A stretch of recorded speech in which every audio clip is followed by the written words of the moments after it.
Sejak dulu, Ajax Amsterdam selalu dikenal sebagai tim penghasil bakat-bakat terbaik dunia, yang juga punya prestasi gemilang di level domestik maupun Eropa.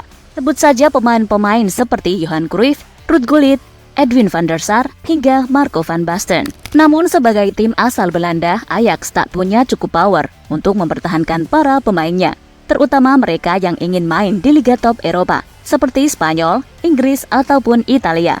Tercatat sejak musim 2019-2020, mereka telah mendapatkan cuan lebih dari 700 juta euro hanya dari hasil penjualan pemain, termasuk Frenkie de Jong, Matthijs de Ligt, Anthony, Lisandro Martinez, hingga Jurrien Timber. Sayangnya sekarang mereka justru harus mendapatkan karma dari hobi mengobrol pemain-pemain bintang tersebut. Saat ini Ajax sedang terjebak di zona degradasi Liga Belanda dengan menempati peringkat ke-17. Lantas bagaimanakah problem tersebut dapat terjadi? Berikut rangkuman selengkapnya spesial untuk Anda.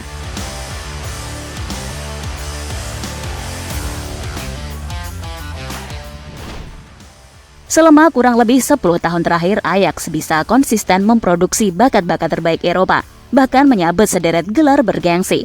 Mereka bahkan juga sempat mencicipi final UEFA Europa League 2017 dan semifinal UCL pada 2019 silam. Itu tak terlepas dari kinerja orang-orang berjasa di balik layar mereka.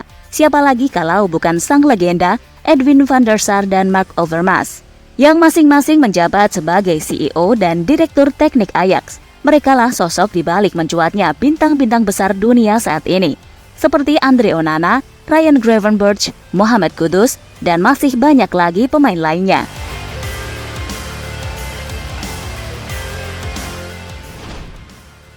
Sayangnya Overmars sempat terkena kasus pelecehan seksual yang membuatnya harus dihentikan secara sepihak pada tahun 2022 lalu. Belum lagi di bulan Juli lalu, Edwin van der Sar juga memutuskan untuk mundur dari posisinya sebagai CEO Ajax. Saya rasa sudah cukup.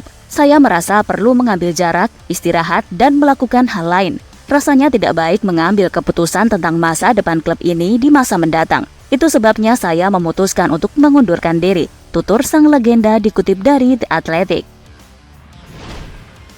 Hal itu pun membuat kebijakan transfer Ajax menjadi kacau. Mereka cuma menjual pemain-pemain bintangnya demi uang, tanpa melakukan investasi ulang dengan merekrut pemain potensial. Berbanding terbalik dengan hasil penjualan pemain yang mencapai hampir 800 juta euro, pembelian mereka bahkan tak menyentuh setengahnya, yaitu sekitar 360 juta saja.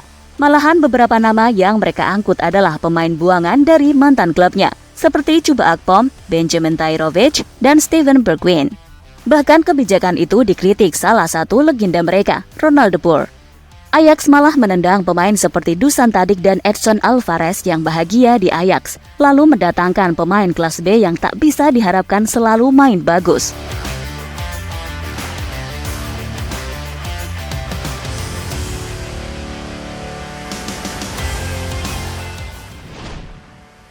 Selain itu, faktor pelatih juga merupakan salah satu yang paling krusial bagi Ajax.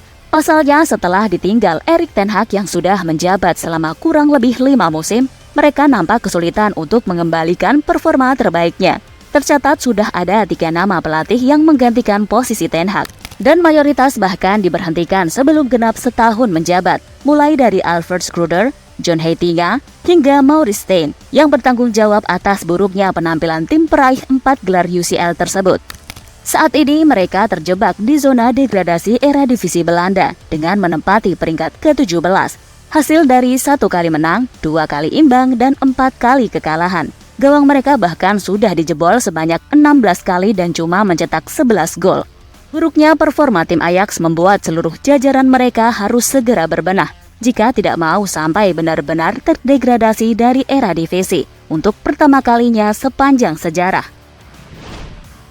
Kini masalah Ajax sudah semakin jelas. Hilangnya sosok penting di balik layar, kepergian pemain kunci, belum bisa move on dari pelatih lama, dan investasi pemain yang gagal, membuat keseluruhan tim Ajax Amsterdam menurun jauh dalam beberapa tahun terakhir. Namun sebagai tim dengan sejarah besar, kita tentu ingin melihat Ajax segera bangkit dan kembali menghiasi sepak bola Eropa lagi di masa yang akan datang. Itulah kisah mengenai Ajax yang terkena karma karena membuang para pemain bintangnya.